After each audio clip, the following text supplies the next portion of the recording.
తెలంగాణలో రుణమాఫీ పైన రగడ కొనసాగుతోంది. ఆంక్షలు లేకుండా రుణమాఫీ పూర్తి చేయాలని బీఆర్ఎస్ డిమాండ్ చేస్తోంది.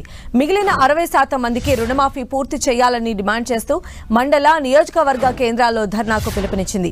ఈ నెల 22న ధర్నాలు చేయాలని కేటీఆర్ ఆదేశించారు. ఆంక్షలు పెట్టి రైతుల్ని మోసం చేశారని, తక్షణమే రాష్ట్ర ప్రభుత్వం క్షమాపణలు చెప్పాలని డిమాండ్ చేశారు.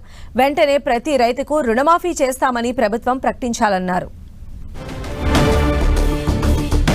కేటీఆర్ కామెంట్స్ కి సంబంధించిన అడిషనల్ డీటెయిల్స్ మా ప్రతినిధి శ్రీకాంత్ అందిస్తారు. శ్రీకాంత్.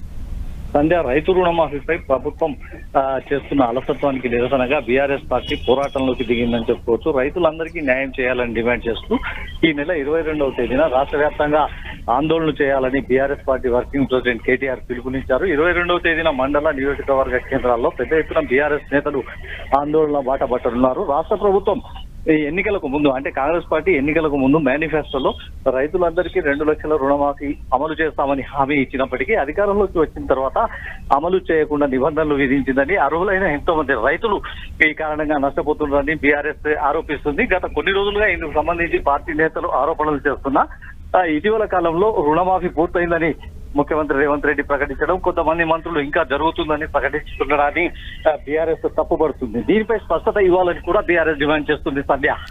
రైట్ శ్రీకాంత్. సిద్దిపేటలో బీఆర్ఎస్ వర్సెస్ కాంగ్రెస్ కొనసాగుతోంది. రుణమాఫీ అంశంపైన పోటాపోటీ సమావేశాలు జరుగుతున్నాయి.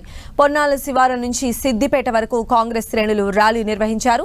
శివార్లో రాజీవ్ గాంధీ విగ్రహానికి పూలమాల వేసిన మైనంపల్లి హనుమంతరావు రోహిత్ తన కాన్వాయ్ ని పట్టణంలోకి తీసుకువెళ్లేందుకు ప్రయత్నించారు. పోలీసులు ఆయన్ను అడ్డుకుని ర్యాలీని కాంగ్రెస్ కార్యాలయం వైపు మళ్లించారు. హరీష్ రావుకు వ్యతిరేకంగా కాంగ్రెస్ శ్రేణులు నినాదాలు చేశారు. ఇప్పటికే ఎమ్మెల్యే కార్యాలయంలో రుణమాఫీపైన మాజీ మంత్రి హరీష్ రావు సమీక్ష నిర్వహిస్తున్నారు. అయితే బీఆర్ఎస్ ర్యాలీ ధర్నాకు పోలీసులు పర్మిషన్ ఇవ్వలేదు. బీఆర్ఎస్ శ్రేణులను కాంగ్రెస్ కార్యాలయం నుంచి బయటకు రాకుండా పోలీసులు గేటుకు తాళం వేశారు. దీంతో వారు తీవ్ర ఆగ్రహం వ్యక్తం చేశారు.